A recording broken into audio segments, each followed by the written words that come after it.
Bom dia, gente. Bom dia, pessoal. Tudo bem? Pessoal do curso, reflexões sobre a lógica interna dos jogos e esportes na educação física escolar. Hoje é o último vídeo sobre contribuições da praxeologia motriz para o ensino das práticas motrizes na educação física escolar. Então, os slides de hoje, a conversa de hoje, vai ser sobre a atividade final nossa do curso. Então, nós vamos relembrar um pouco algumas coisas que nós já passamos, que nós já conversamos sobre a praxeologia, pensando na lógica interna, na lógica externa, e principalmente como ela pode contribuir com a educação física escolar e para algumas pessoas que trabalham em outros ambientes, outros lugares, também as contribuições dela para outros locais de aprendizados, tá bom? Então, vamos lá. Atividade final. Pessoal, a atividade final do curso, ela vai ser apresentada no nosso último encontro, no dia 13 do 10.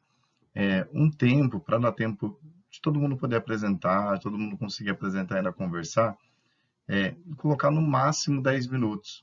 Em torno de 5 a 10 minutos ali uma apresentação, mas tentar não passar de 10 para ter tempo que todos e todas possam apresentar e que também tenha tempo da gente conversar sobre as apresentações.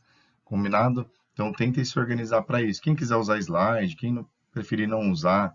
A apresentação, o trabalho final, pessoal, eu dei aqui algumas sugestões. Vou dar aqui tanto no vídeo, mostrando sobre praxeologia, educação física escolar ou formato, mas quem aqui preferir organizar de outra forma, não tem problema. A ideia em si, o objetivo da atividade é você pensar a praxeologia no seu dia a dia, ela ajudando ali nas suas escolhas pedagógicas. Então, lembrando aquilo que a gente já conversou, a praxeologia, ela, ela não é pedagógica, ela é uma ciência que observa, que analisa, que compreende a ação motriz, a lógica interna das práticas. Mas tudo bem, isso é importante. Mas vamos além disso, tentando colocar na parte prática, ali no seu dia a dia, como ela pode contribuir nas suas escolhas pedagógicas. Então, ali, além de entender a lógica interna, como a gente pode modificar, se nós estamos olhando a lógica interna e a lógica externa, ou mais um elemento ou outro, a ideia em si é pensar no seu dia a dia. Então, tem algumas sugestões que eu coloquei ali de itens, de tópicos, na plataforma, para vocês seguirem. Pode seguir ou não, pode incluir novos itens, pode colocar outros, pode ser um plano de aula, de uma aula mais detalhada, ou um plano de ensino pensando como ela poderia ajudar de uma maneira mais geral na escolha dos conteúdos, ou uma outra forma que você acha que possa organizar a atividade, mas que contemple isso, pensar no seu dia a dia em contribuições da praxeologia. Não tem, número de folhas, pode ser uma, pode ser duas, pode ser cinco, tanto que você achar necessário para poder pensar na praxeologia, ela no seu cotidiano, os elementos dela, como ela vai te ajudar. Combinado? A ideia é essa da atividade final. Então, lembrando, é uma sugestão que eu deixei, mas se for realizar mudanças dessa sugestão, que seja mantendo o objetivo, de pensar nos elementos que nós vimos durante o curso, não precisa ser todos, mas pelo menos alguns deles, dentro ali do seu cotidiano. Para quem é estudante, pode pensar no cotidiano que pretende trabalhar, tudo bem? Quem não estiver trabalhando na área. Então, aqui é uma continuação da explicação da atividade para a gente lembrar. A praxeologia motriz, ela considera que a educação física é a pedagogia das condutas motrizes. Então, o que isso quer dizer? A praxeologia, ela compreende a ação motriz, a lógica interna, que é muito importante, mas quem decide a intencionalidade, a ação, são as questões pedagógicas. Na Prefeitura de Bauru, é utilizada a pedagogia histórico-crítica. Então, é uma pedagogia contra-hegemônica, que ela tenta compreender uma luta de classe, né, no sistema. Ela possui os 5 passos, a prática social inicial, problematização, instrumentalização, catarse, a prática social ressignificada, que é quando você muda a prática que você começou. Para quem quiser, for da prefeitura, pode seguir esses passos. Quem quiser também não seguir esses passos, mas pensar em princípios pedagógicos, seja da PHC ou de outra, tudo bem, mas a ideia é você articular a praxeologia, a lógica interna, com algum princípio. Então, a escolha que você vai fazer de uma determinada mudança ou não de uma lógica interna, de um jogo, de um esporte, de uma luta, né, diversificar ou não os conteúdos, essa escolha, isso é pedagógico, isso tem uma intencionalidade do professor, do currículo. Então, é esse ponto que eu quero que a gente chegue no final do curso. Utilizar a praxeologia motriz, que ela é muito importante sim, mas ela não é suficiente sozinha. Então, utilizar ela junto com uma escolha pedagógica. Então, por que nós faríamos essa escolha ou outra? O que eu vou fazer agora é mostrar um pouquinho de algumas possibilidades, combinado? Então, aqui são algumas possibilidades para a gente poder ir pensando, mas a ideia em si é que fica livre para vocês também pensarem em outras. São aqui ideias, sugestões. Se quiser pensar em outras possibilidades, outras práticas, seja não ser, seja além do jogo, do esporte, outras formas, tudo bem. Então, aqui relembrando um pouco do que nós vimos ao longo do curso. Lógica interna, que é compreender a ação motriz, o que acontece ali dentro das práticas motrizes, seja do jogo, do esporte, que é intrinsecamente ligado, que são as comunicações entre os jogadores, a estrutura, a dinâmica, como funciona, os materiais, o que está ligado diretamente naquela ação, na prática. A lógica externa.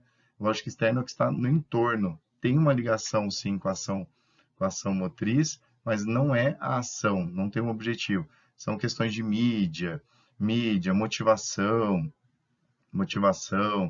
conflitos, sentimentos, questões políticas, muitas outras coisas que envolvem as práticas motrizes. Então, a lógica externa é o entorno, seja ele um entorno mais pessoal ali, ou de um grupo. Então, o entorno de maneira geral. O CAI utiliza, lembrando, três critérios: companheiro, que é o C, adversário, que é o A, e o I, incerteza do ambiente. Com esses três critérios, são 8 classificações, eu já repasso elas. Universais, os universais ludomotrizes.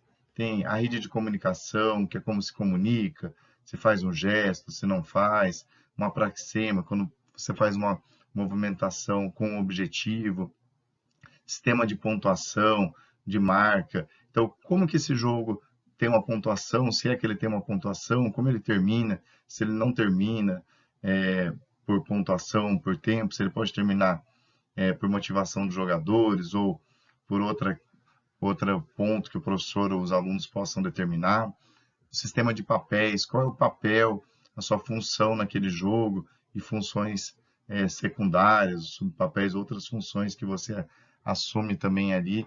Então, isso daqui, quando você compreende a lógica interna, você entende determinadas práticas. Então, é isso que eu quero que a gente pense nesse curso. A praxeologia, ela não para aí, estruturar, em compreender, classificou. Isso já é muito importante, já é algo muito bom para a nossa área, entender aquilo, mas a gente tem que ir além. A gente tem que ir além e tentar entender, então, o que eu posso dela utilizar e o que eu posso também, às vezes, modificar desses elementos. Porque com essas modificações, com intencionalidade, eu quero aumentar a inclusão, participação, eu pensei aquele material, número de alunos, espaço, não foi tão bacana a aula. O que eu posso mudar, mas mantendo ali alguma semelhança com aquela prática motriz, tá bom? Aqui o CAI, para a gente relembrar, são 4 classificações, cada uma delas podem ter, o psicomotriz pode ser com incerteza ou sem incerteza. Então, cada uma das 4 classificações podem ter um total de 8, com incerteza ou com certeza do ambiente. Sociomotriz com companheiro e adversário, sociomotriz com adversário, sociomotriz com companheiro. Então, no total, se fazem 8 classificações, 4 com ambiente estável e 4 com ambiente instável. Essa classificação, gente, ela é muito importante porque ela te mostra a relação, a interação, tanto com o ambiente, entre os jogadores. Isso pode alterar a forma de ensinar, os aprendizados que cada aluno tem, tanto da lógica interna e também com relação à lógica externa, nessas práticas.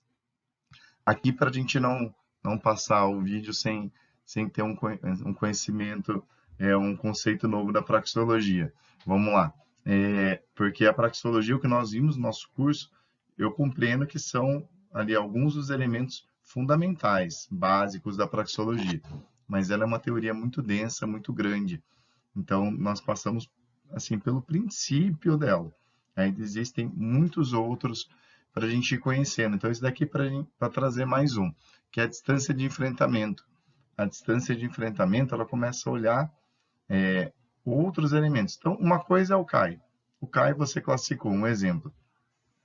Dentro das práticas que são lutas, em geral, acontece uma pessoa contra a outra. Então, no CAI você classifica que é uma prática com adversário. Com adversário. Aí o ambiente pode ser estável ou instável.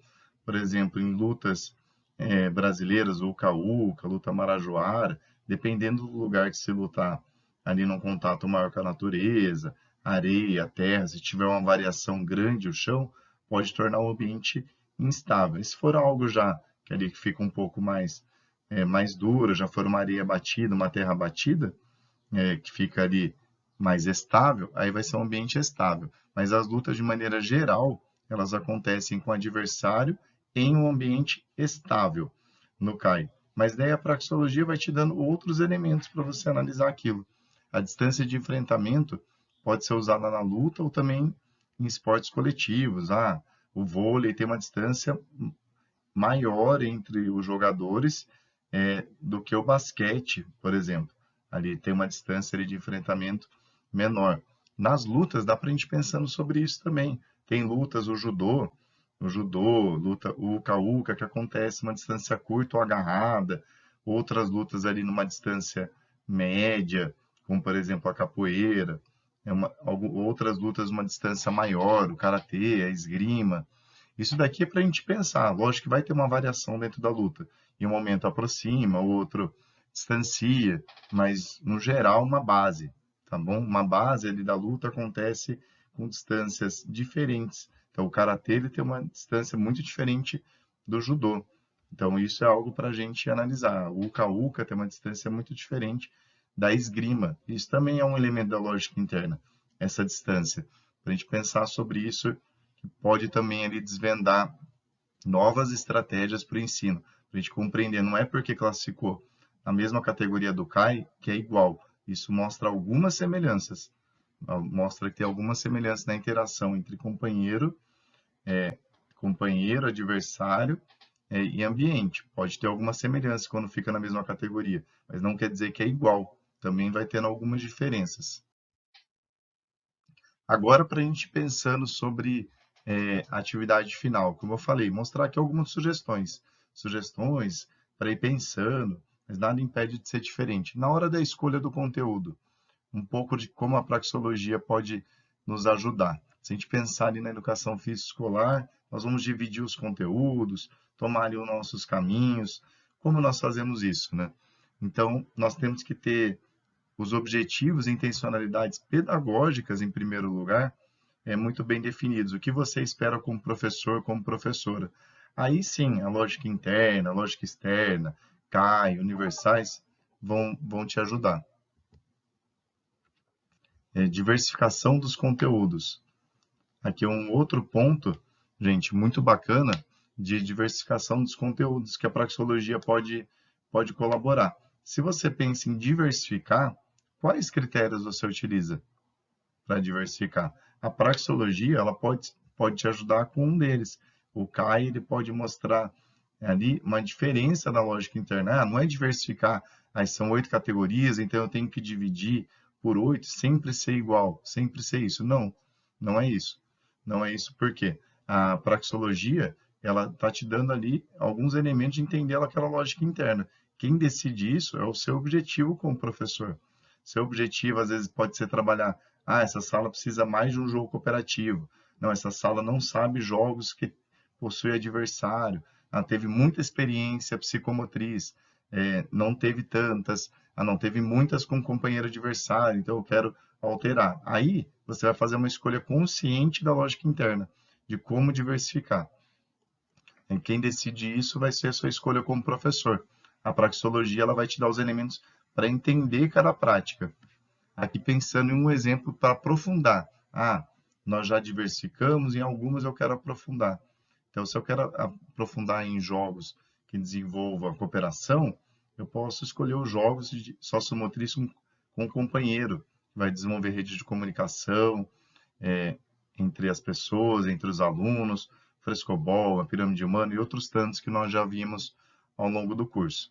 Então, e a partir do momento que você aprofunda, você pode olhar outros elementos da praxeologia, como essa rede de comunicação, conversar com os alunos. Fez um túnel, questões também pedagógicas. Como que se ajuda? Será que nós temos que ajudar o nosso companheiro? Então, você fica entre a questão que isso acontece de forma simultânea, na análise ali da prática e também o pedagógico dessa escolha. Então, você vai ensinar os alunos a cooperar, desenvolve alguns valores e também compreende a lógica interna, porque nós separamos isso no curso, muitas vezes para poder ficar mais fácil de compreender, mas elas acontecem de forma simultânea, juntas. Então, aqui uma sugestão que daria para aprofundar uma sequência com vários jogos cooperativos. Então, pensando na prática, aí a melhor escolha seria as práticas sociomotriz com companheiro. Aqui, gente, um slide sobre uma quadra. Normalmente, pensando agora em esportes, como acontece de forma tradicional, esporte institucionalizado, um jogo nesse espaço, com linhas fixas, um espaço fixo, número de jogadores. Então, a praxeologia, a partir do momento que você compreende a lógica interna, por exemplo, basquete, futebol, handball, que é de companheiro adversário, sociomotriz companheiro adversário, você pode ir modificando. Por exemplo, aqui, em vez de ter o jogo igual era antes, nesse sentido, posso fazer nesse. Viraram 3 jogos.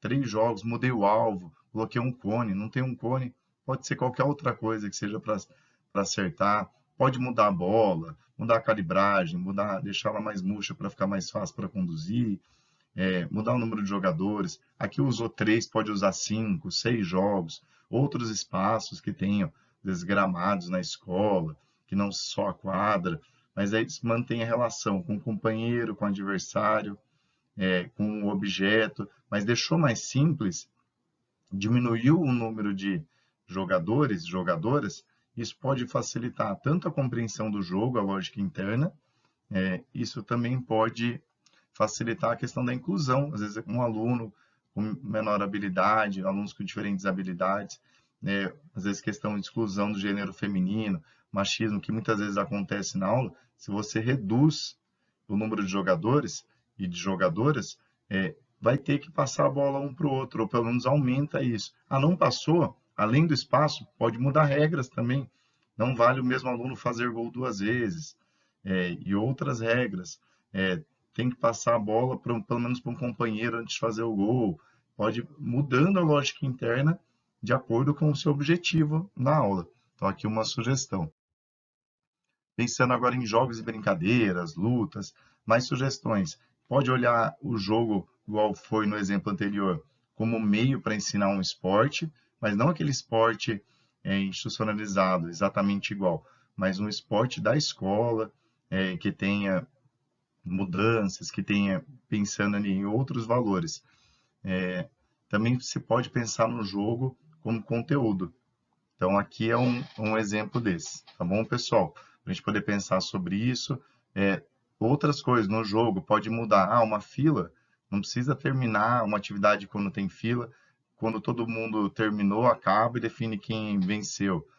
Pode voltar para o final da fila e continua, acaba por tempo. Assim, não precisa determinar quem venceu e quem perdeu. Na luta, fez o ponto, sabe o que foi o ponto, mas troca também por tempo, em vez de trocar, quem venceu continua, o outro sai. São compreensões da lógica interna, dali dos universais, e que você faz uma mudança de acordo com uma escolha pedagógica para aumentar a inclusão. Ideia de festival e campeonato Normalmente o campeonato ele é mais excludente, só um time que chega jogando no final, separa gênero, então o tempo fica diferente.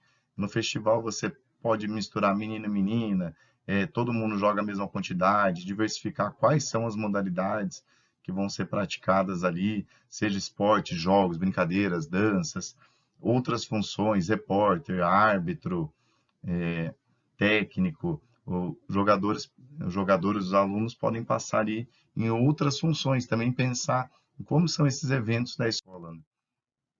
Aqui é um pouquinho de alguns exemplos de uma pesquisa, já apresentamos já em um congresso, deve sair em artigo logo mais aí, fase final o artigo, sobre o CAI e os sentimentos. O Peri, o Granja, tem vários artigos nessa linha sobre as práticas motrizes e o sentimento. Isso não quer dizer que não se deve ensinar uma ou não, mas se deve pensar sobre que elas manifestam diferentes sentimentos.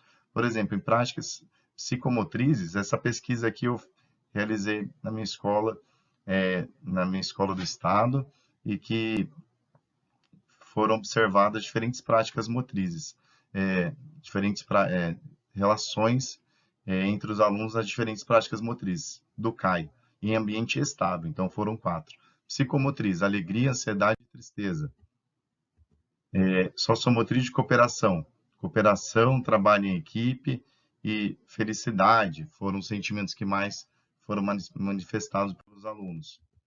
Agora, sociomotriz de oposição com adversário, vontade de ganhar, derrota, vitória. Sociomotriz de oposição e cooperação, companheiro e adversário, trabalho em equipe, felicidade e cooperação. Aqui um pouquinho dos dados, o que teve mais sentimentos positivos foram com o companheiro, mais sentimentos negativos foram psicomotriz e adversário. Isso quer dizer, então, então eu não trabalho essas práticas? Não, mas você deve saber que existem esses sentimentos, uma tendência maior, ser manifestada em uma ou na outra. Isso é algo a mais para você poder pensar na mediação, de como trabalhar na aula, do que você pode fazer para o aluno refletir sobre esse sentimento, ou mudanças em alguma dessas práticas na lógica interna, às vezes para reduzir determinados. Aí são escolhas pedagógicas. Não é excluir uma prática ou a outra, mas é compreender a sua lógica interna, que ela associa com outros elementos. Aqui, sobre conflitos, um pouquinho na minha pesquisa de mestrado, observei conflitos por habilidade, por simulação, desrespeito, egoísmo, gênero, racismo, aspecto físico, violência verbal. Então, reparem que esses conflitos, gente, esses conflitos têm ligação direta com a lógica interna, outros muito mais com a lógica externa, e outros ali ficam entre as duas. Isso em jogos de handball e futsal. Então, dá para a gente pensar sobre isso. Olha, se isso daqui acontece na lógica interna, eu posso fazer mudanças como professor nesse jogo, às vezes para melhorar essa situação. Se isso acontece na lógica externa, não é o jogo. Então, eu vou ter que fazer uma reflexão com os alunos, pensar sobre outros pontos que além do jogo. Então, isso é uma escolha pedagógica. Aqui é algum exemplo de sugestões, dá para fazer um diário de aula, para os alunos pensarem sobre questões que foi da lógica externa, uma roda de conversa, encenações, narrativas e histórias em quadrinho, questionários. Então, é além do jogo, a praxeologia te ajuda em algumas coisas. Aqui já não envolve diretamente a praxeologia, sim outras escolhas, mas ela me ajudou a ver que aqueles elementos que aconteceram na aula com o conflito não eram diretamente alguns com a lógica interna, e sim com outros fatores sociais. Não que a lógica interna não seja, mas fatores sociais que não sejam da lógica interna. Aqui um exemplo de história em quadrinho, um que mostra mais a ligação ali que um aluno, uma aluna mostrou que ela foi excluída por questão de habilidade, outra por questão de racismo. Então também são estratégias para mediar, para problematizar essas situações. Aqui para a gente refletir mais um pouco sobre isso, que o objetivo é a gente ensinar sim a jogar, não pensando em formar atleta, mas para formar pessoas que compreendam as práticas motrizes mas ensinar além do jogo, né? Usando aqui o professor João Batista Freire, que não é da praxeologia, mas que traz grandes contribuições para a nossa área. Então, além de ensinar o jogo, também ensinar a pensar sobre ele, sobre as relações sociais, ensinar bem o jogo e ensinar além dele. Um pouco das referências utilizadas. E é isso, gente. Espero que tenha colaborado com a compreensão da atividade final. E também, como é o último vídeo, eu agradeço muito a participação de todo mundo no curso. Foi muito bacana o grupo, muito legal mesmo. Deu para refletir um aprendendo com o outro, aprendi muito com vocês. E a gente já se encontra no nosso último encontro no dia 13. Tá bom? Um abraço, pessoal. Tchau, tchau.